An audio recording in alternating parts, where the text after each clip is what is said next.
तो बच्चों कैसे हैं आप सभी। आई होप आप लोग बहुत अच्छे होंगे और आपकी पढ़ाई बहुत अच्छी चल रही होगी। सो प्रीवियस क्लास में हमने कॉम्प्लेक्स परमानेंट टिश्यू को अच्छी तरह से डिस्कस किया था। कॉम्प्लेक्स परमानेंट टिश्यू को अच्छी तरह से डिस्कस किया था। जाइलम और फ्लोएम के बारे में हमने अच्छी तरह से यहाँ पर सारी चीजें कंप्लीट की थी। जाइलम और फ्लोएम के प्रॉपर यहाँ पर हमने डायग्राम्स बनाए थे और अच्छे से सारे उसके पार्ट्स जो हैं, चारों पार्ट्स यहाँ पर जाइलम के और 4 पार्ट्स यहाँ पर फ्लोएम के, उन सभी को हमने प्रॉपर वहां पर डायग्राम के थ्रू अच्छे से कंप्लीट किया था। आज हम प्रोटेक्टिव टिश्यू के बारे में देखते हैं कि प्रोटेक्टिव टिश्यू प्लांट्स में किस किस तरह के होते हैं।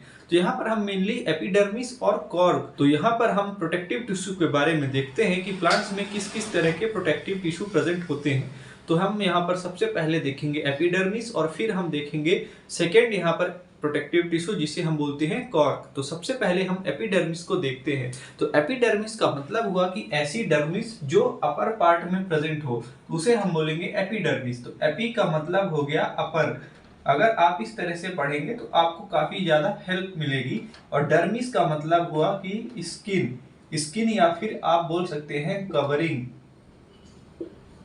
तो डर्मिस का मतलब हुआ स्किन या फिर कवरिंग। तो यहाँ पर जो आप देख रहे हैं एपिडर्मिस का मतलब हुआ कि अपर पार्ट में जो स्किन प्रेजेंट होगी या फिर कवरिंग प्रेजेंट होगी, उसे हम बोलेंगे एपिडर्मिस। तो एपिडर्मिस की अगर हम बात करें तो ये किस तरह की यहाँ पर लेयर है, किस तरह की एक टिश्यू है, ये एक प्रोटेक्टिव टिश्यू है। Epidermis is a protective tissue. Epidermis is a protective tissue and it protects from injury. Protection from injury, कभी भी अगर प्लांट में कोई भी इंजरी हो जाती है, प्लांट्स को अगर चोट लग जाए, मतलब अगर आप उस पर कुल्हाड़ी चलाएंगे तो सबसे पहले एपिडर्मिस में वो एब्जॉर्ब करेगी। वो जो आप कुल्हाड़ी चलाएंगे या फिर उसे आप हर्ट करेंगे तो सबसे पहले वो अपने आप पर लेगी, वो झटका जो है, वो पेन जो है, वो एपिडर्मिस वहां पर झेलेगी। ठीक इसी तरह जैसे आप अगर कोई भी आप ऐसे आपको इंजरी होती है, कोई भी आपको चोट लगती है या फिर आप फायर के कांटेक्ट में आते हैं, तो सबसे पहले आपकी आउटर मोस्ट लेयर या फिर स्किन वहां पर प्रेजेंट होती है। तो इसी तरह प्लांट्स में भी सबसे आउटर मोस्ट लेयर एपिडर्मिस है और वो क्या करती है, protection from injury and water loss and pathogen attack. कोई भी पैथोजन का अटैक ना हो पाए, कोई भी वाटर लॉस ना हो पाए और कोई भी इंजरी ना हो पाए, इस सब वजह से एपिडर्मिस का रोल बहुत इंपॉर्टेंट है। एपिडर्मिस के फंक्शन की बात करें तो प्रोटेक्शन फ्रॉम इंजरी यानी कोई भी इंजरी से बचाती है, वाटर लॉस होने से बचाती है और साथ में ये पैथोजन के अटैक से भी प्लांट को बचाती है। तो इस तरह से कुछ यहाँ पर पॉइंट्स जो है वो एपिडर्मिस से रिलेटेड है। Lowers rate of water loss. तो वाटर लॉस का जो रेट है, यानी कि जो रेट ऑफ रिएक्शन या फिर हम कह सकते हैं जो टाइम है, रेट है, उसको ये काफी ज्यादा लो कर देती है, काफी ज्यादा कम कर देती है। मतलब कि यहाँ पर जो वाटर लॉस है उसको काफी ज्यादा ये कम कर देती है। मतलब बहुत तेजी से अगर वाटर लॉस होगा अगर एपिडर्मिस नहीं होगा, लेकिन अगर एपिडर्मिस प्रेजेंट होगी तो वहां पर वाटर लॉस जो है काफी हद तक कम हो जाएगा। तो इस वजह से यहाँ पर इसका रोल यहाँ पर इंपॉर्टेंट है। अगर हम इसके डायग्राम की बात करें तो यहाँ पर आप एक डायग्राम यहाँ पर हमने बनाया है, उसको आप समझिए कि ये जो आप यहाँ पर गैप देख रहे हैं, इस गैप को हम बोलेंगे, ये जो आप गैप यहाँ पर देख रहे हैं इसे हम बोलेंगे स्टोमेटा। ये यहाँ पर कुछ स्पेशलाइज्ड एपिडर्मिस यहाँ पर सेल्स होती है जिस वजह से यहाँ पर एक गैप बनता है और उस गैप को हम बोलते हैं स्टोमेटा, जो कि बाद में गैसियस एक्सचेंज के लिए यहाँ पर रिस्पॉन्सिबल होता है। स्टोमेटा में क्या होता है, रेस्पिरेशन के टाइम यहाँ पर गैसियस एक्सचेंज होता है, तो इसलिए यहाँ पर स्टोमेटा का होना जरूरी है। और डेजर्ट के प्लांट्स जो भी हैं, जो डेजर्ट प्लांट है जिन्हें हम बोलते हैं जीरोफाइट्स। तो जीरोफाइट्स में क्या होता है, जैसे हम हाइड्रोफाइट्स को एक्वेटिक प्लांट बोलते हैं, उसी तरह जीरोफाइट्स को हम क्या बोलते हैं, डेजर्ट प्लांट। तो इसलिए हम इसे बोलेंगे डेजर्ट प्लांट्स। तो xerophytes are called desert plants. तो डेजर्ट प्लांट में एक स्पेशल यहाँ पर कवरिंग होती है जिसे हम यहाँ पर रेड कलर से, आपके समझने के लिए इसे हम रेड कलर से रिप्रेजेंट कर रहे हैं। ये जो आपको एक लेयर दिख रही है, कवरिंग दिख रही है, ये कुछ ही प्लांट्स में प्रेजेंट होती है और किस प्लांट में प्रेजेंट होती है, जीरोफाइट्स में। तो इस लेयर को हम बोलेंगे क्यूटिकल, क्योंकि ये क्यूटिन नाम के एक केमिकल से बनती है, इसलिए हम इसे बोलते हैं क्यूटिकल। तो यहाँ पर आप इस तरह से समझिए कि जीरोफाइट्स में एक एक्स्ट्रा लेयर यहाँ पर प्रेजेंट होती है जिसे हम बोलते हैं क्यूटिकल। अब आते हैं अपने मेन टॉपिक पर जो कि है एपिडर्मिस। तो epidermis is the top most layer in the protective tissue area. तो अगर हम प्रोटेक्टिव टिश्यू के डोमेन में बात करें कि प्लांट में प्रोटेक्टिव टिश्यू क्या क्या है, तो सबसे टॉप मोस्ट लेयर जो प्रेजेंट होगी उसे हम बोलेंगे एपिडर्मिस। ये जो लेयर आपको दिख रही है उसे हम बोलेंगे epidermis. It is the top most layer और upper most layer in plants and it helps in protection against mechanical injuries, against any pathogen और एनी टाइप ऑफ इंजरी। कोई भी इंजरी हो गई, कोई भी वाटर लॉस हो गया और इस तरह की जो भी चीजें हैं उससे ये प्रोटेक्ट करती है। उसके नीचे एक यहाँ पर लेयर होती है जिसे हम बोलते हैं हाइपोडर्मिस। तो यहाँ पर एपिडर्मिस के नीचे एक लेयर होती है जिसे हम बोलते हैं हाइपोडर्मिस। तो हाइपो का मतलब हो गया बिलो। तो यहाँ पर आप देखिए कि hypodermis is the layer below the epidermis. तो इस तरह से आपने यहाँ पर एक प्रोटेक्टिव टिश्यू के बारे में देखा जिसे हम बोल रहे हैं एपिडर्मिस।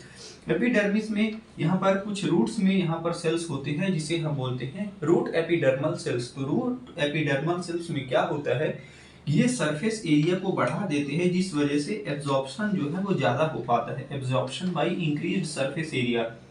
अगर वहां पर इंक्रीज्ड हो जाएगा सरफेस एरिया बढ़ जाएगा तो वहां पर क्या होगा कि एब्जॉर्प्शन ज्यादा होगा। कोई भी चीज, मिनरल हो गया, वाटर हो गया, न्यूट्रिएंट्स हो गया, कोई भी ऐसी चीज जो प्लांट के लिए हेल्पफुल हो, जो प्लांट को रिक्वायर्ड हो, उसका एब्जॉर्प्शन जो है वो ज्यादा हो पाएगा अगर यहाँ पर सरफेस एरिया बढ़ जाएगा। ठीक इसी तरह जैसे हमारे इंटेस्टाइन में यहाँ पर क्या होते हैं, विलाई होते हैं। Villi increase the surface area for absorption. और उसी तरह एल्वियोली हमारे जो यहाँ पर प्रेजेंट होते हैं लंग्स में। तो इसके बारे में हम आगे और डिस्कस करेंगे। एल्वियोली और विलाई के बारे में काफी सारी चीजें आपको आगे पढ़ने को मिलेंगी और काफी इंटरेस्टिंग भी है। यहाँ पर आप देखिए कि रूट एपिडर्मल सेल्स क्या करते हैं, एब्जॉर्प्शन को बढ़ा देते हैं क्योंकि यहाँ पर सरफेस एरिया यहाँ पर बढ़ जाता है। स्टोमेटा इन एपिडर्मिस। तो एपिडर्मिस में जो स्टोमेटा होता है, ये जो स्टोमेटा आपको दिख रहा है एपिडर्मिस में, ये क्या करता है, गैसियस एक्सचेंज करता है ड्यूरिंग रेस्पिरेशन के टाइम ये गैसियस एक्सचेंज को बढ़ा देता है ड्यूरिंग फोटोसिंथेसिस। जब भी फोटोसिंथेसिस की प्रोसेस होगी, फूड को प्रिपेयर करने के लिए वहां पर जो भी प्रोसेस होगी उसमें ये स्टोमेटा क्या करेगा, ये गैप जो क्या करेगा वहां पर काफी ज्यादा गैसियस एक्सचेंज करेगा और ताकि जो फोटोसिंथेसिस की प्रोसेस है अच्छे से हो पाए और फूड जो है वो प्रिपेयर हो पाए। तो इस तरह से आपने यहाँ पर एपिडर्मिस के बारे में अच्छे से समझ लिया। अब हम कुछ पॉइंट्स यहाँ पर देखते हैं। यहाँ पर कॉर्क के बारे में जो है, कॉर्क के बारे में जो कि एक अपने आप में प्रोटेक्टिव टिश्यू है और काफी ज्यादा इंपॉर्टेंट है। तो उसके बारे में भी हम यहाँ पर देखते हैं। अब हम नेक्स्ट टिश्यू की बात करते हैं, प्रोटेक्टिव टिश्यू की बात करते हैं, कॉर्क। तो कॉर्क का मतलब हुआ कि outer most layer of bark. Plants में आपने एक आउटर मोस्ट वहां पर लेयर देखी होगी जो काफी ज्यादा हार्ड होती है, वहां पर कोई भी लिविंग सेल्स प्रेजेंट नहीं होते हैं और काफी को कंपैक्टली पैक्ड होती है। सिंपल सी लैंग्वेज में हम समझते हैं, किसी भी प्लांट की आप एक छाल को देखिए, एक जो बार्क है उसको देखिए और उस बार्क में सबसे ज्यादा जो आउटर मोस्ट लेयर है उसे हम बोलेंगे कॉर्क। क्योंकि छाल भी अपने आप में, बार्क भी हम हिंदी में अगर बोले तो बार्क को हम बोलेंगे छाल। कोई भी बार्क जो है, छाल जो है, कई सारे लेयर्स से मिलकर के बनती है, कई सारे वहां पर टिश्यू मिलकर बनाते हैं उस लेयर को। तो इस तरह से आप समझिए कि जो आउटर मोस्ट लेयर है बार्क की उसे हम बोलेंगे कॉर्क और इसे हम फैलम भी बोलते हैं। तो कॉर्क को आप क्या बोल सकते हैं, इसे आप बोल सकते हैं फैलम, PHELLEM, इसे हम बोल सकते हैं फैलम। तो cork is also called phellem, formed in older roots and stems by cork cambium. Cork cambium जो है वो बनाता है क्या, कॉर्क। और किसमें बनाता है, ओल्डर स्टेम में या फिर रूट्स में। जो भी काफी ज्यादा स्टेम्स जो आप देख सकते हैं कुछ दिन पुरानी हो गई हो, मतलब कुछ महीने या फिर कुछ साल पुरानी हो गई हो। जैसे आपने कोई प्लांट लगाया और उस प्लांट में काफी सारी वहां पर ग्रोथ हो गई और उसमें कैसी ग्रोथ हो गई, वो सेकेंडरी ग्रोथ हो गई वहां पर, मतलब उसकी जो मोटाई है, गर्थ है, काफी ज्यादा वो बढ़ गई है। तो उसमें होगा क्या कि जब वो काफी ज्यादा वहां पर ग्रोथ हो जाएगी, वहां पर लेटरल मेरिस्टम जो काफी ज्यादा ग्रोथ कर जाएंगे, लेटरल मेरिस्टम को हम क्या बोलते हैं, कॉर्क कैम्बियम भी बोलते हैं। तो उन्हीं कॉर्क कैम्बियम की वजह से यहाँ पर कॉर्क जो है वो डेवलप होगी। तो फॉर्म्ड इन ओल्डर रूट्स और स्टेम्स, तो यानी जो भी बहुत ज्यादा काफी ज्यादा पुराने प्लांट्स हैं, मोटे मोटे प्लांट्स हैं, उसमें आपको ये कॉर्क दिखाई देगी। तो कॉर्क इस तरह से आप यहाँ पर समझ सकते हैं, कॉर्क कैम्बियम यहाँ पर बनाता है। कॉर्क कैम्बियम को हम बोल सकते हैं सेकेंडरी मेरिस्टेम, सेकेंडरी मेरिस्टेम। तो जो भी सेकेंडरी मेरिस्टेम टिश्यू हैं, और सेकेंडरी मेरिस्टेम टिश्यू कौन से कहलाएंगे, लेटरल मेरिस्टेम। लेटरल मेरिस्टेम जो भी टिश्यू हैं, लेटरल मेरिस्टेमेटिक टिश्यू, वो सेकेंडरी मेरिस्टेम कहलाते हैं, और सेकेंडरी मेरिस्टेम कहलाते हैं, और वहां पर क्या कहते हैं, और हम उसे कॉर्क कैम्बियम भी बोल सकते हैं। तो इस तरह से यहाँ पर आप समझिए कि कॉर्क कैम्बियम कॉर्क को बनाता है। और ये जो आप एक शटल कॉक आप देखे होंगे, तो जो शटल कॉक में सबसे जो नीचे वाला पोर्शन है ना, जो सबसे नीचे वाला पोर्शन है, ये जो जिस चीज से मिलकर बनता है वो किस चीज से मिलकर बनता है, कॉर्क से मिलकर बनता है। तो यहाँ पर कुछ पॉइंट्स और देखते हैं। Cork is the outer most layer of bark and it is dead and no intercellular space. यहाँ पर कोई भी इंटरसेलुलर स्पेस प्रेजेंट नहीं होता। मतलब हम कह सकते हैं कि ये कॉम्पैक्टली पैक्ड है, काफी ज्यादा ये कॉम्पैक्टली पैक्ड।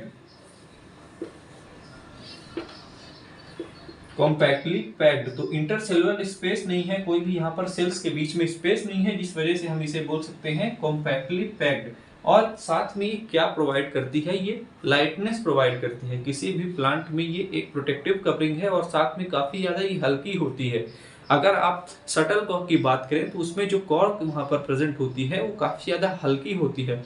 इन्हीं प्रोटेक्टिव टिश्यू की वजह से ये लाइटनेस प्रोवाइड करती है, टफनेस देती है, और कंप्रेसिबल भी है। इसीलिए इन सभी इनके फीचर्स की वजह से, इन सभी इसके कैरेक्टर्स की वजह से, इसीलिए इन सभी फीचर्स की वजह से जो हमारा बैडमिंटन में शटल कॉक है वहां पर यहाँ पर कॉर्क का यूज किया जाता है, क्योंकि वो काफी ज्यादा लाइट वेट होती है, टफनेस देती है, और आसानी से कंप्रेस भी हो जाती है, जिस वजह से हम अच्छे से बैडमिंटन खेल सकते हैं। तो कॉर्क क्या है, कमर्शियली काफी ज्यादा वैल्यूएबल है। Commercially valuable cork is highly valuable and it has very large commercial value.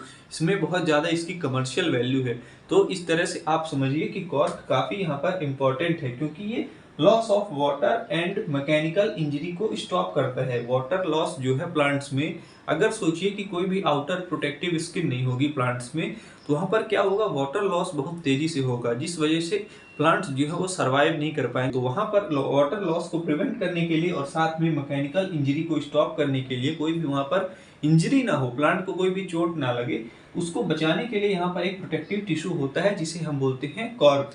तो इस तरह से आपने यहाँ पर एपिडर्मिस को समझा और कॉर्क को भी समझा। कॉर्क का यूज अगर हम बात करें तो शटल कॉक में होता है। वुडन पैडल यानी जो लकड़ी के आप चप्पू देखते हैं, नाव वगैरह जो भी चलाते हैं लोग, तो अपने साथ एक चप्पू रखते हैं और उसको आप एक चलाते हैं, जिस पानी में रोटेट करते हैं, फिराते हैं, जिस वजह से नाव जो है वो आगे बढ़ती है। और साथ में ये बॉटल स्टॉपर, तो शैंपेन की बोतल में जो भी आपको एक बोतल यहाँ पर दिखती है, तो वहां पर जो एक स्टॉपर लगा रहता है उसको वो लोग पॉप करते हैं, जो भी पार्टी करते हैं लोग वो पॉप करते हैं। और जब वो पॉप करते हैं तो जो बॉटल स्टॉपर है वो किससे मिलकर बना रहता है, वो कॉर्क से मिलकर बनता है। एक यहाँ पर पॉइंट और आपको यहाँ पर देखना चाहिए कि जो कॉर्क है उसके जो आउटर मोस्ट लेयर है, अगर एक यहाँ पर डायग्राम बनाते हैं, ये एक नॉर्मल हम कॉर्क सेल बनाते हैं, इसके जो आउटर मोस्ट लेयर है, यहाँ पर एक आउटर मोस्ट लेयर हम बनाते हैं जो काफी ज्यादा ये थिक है।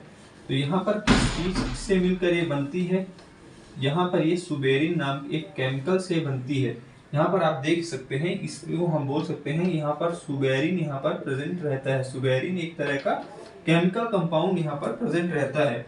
Walls contain suberin and it is impervious to gases. Impervious का मतलब हुआ does not allow gases, does not allow gases। ये गैसेस को अलाउ नहीं करता to exit the plant tissue. तो टिश्यू आप लिखिए तो ज्यादा सही रहेगा। जो भी प्लांट टिश्यू है तो उसमें से गैस जो है वो बाहर नहीं निकल पाती, क्योंकि ये इम्परवियस होता है गैसेस के लिए। वॉल है और उस वॉल में जो सुबेरिन नाम का एक केमिकल यहाँ पर प्रेजेंट है, उसकी वजह से जो कॉर्क है, हमारी प्रोटेक्टिव टिश्यू है, वो काफी ज्यादा इम्परवियस हो जाती है, इम्परवियस होती है, कोई भी चीज यहाँ पर पास नहीं कर पाती। तो इस तरह से आपने यहाँ पर कॉर्क के बारे में समझा और एपिडर्मिस के बारे में अच्छी तरह से समझ लिया। आपने प्रॉपर यहाँ पर सारी चीजें अच्छी तरह से समझ ली, विथ डायग्राम सारी चीजें आपने यहाँ पर समझ ली। जो भी हमारे सिलेबस में जितना पोर्शन हमारे लिए इम्पोर्टेंट है, हम सिर्फ उतना ही करेंगे, उससे ज्यादा हम नहीं करेंगे, क्योंकि वो हमारे लिए एग्जाम पॉइंट ऑफ व्यू से इम्पोर्टेंट नहीं है।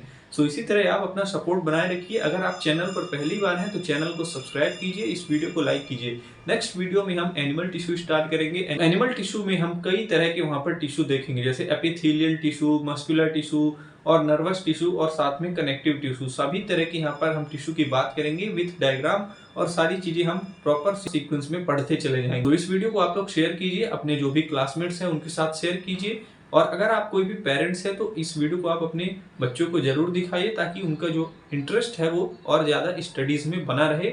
सो इस वीडियो को हम यहीं तक रखते हैं। नेक्स्ट वीडियो में हम एनिमल टिश्यू स्टार्ट करेंगे। सो मिलते हैं नेक्स्ट वीडियो में बच्चों, तब तक के लिए थैंक यू।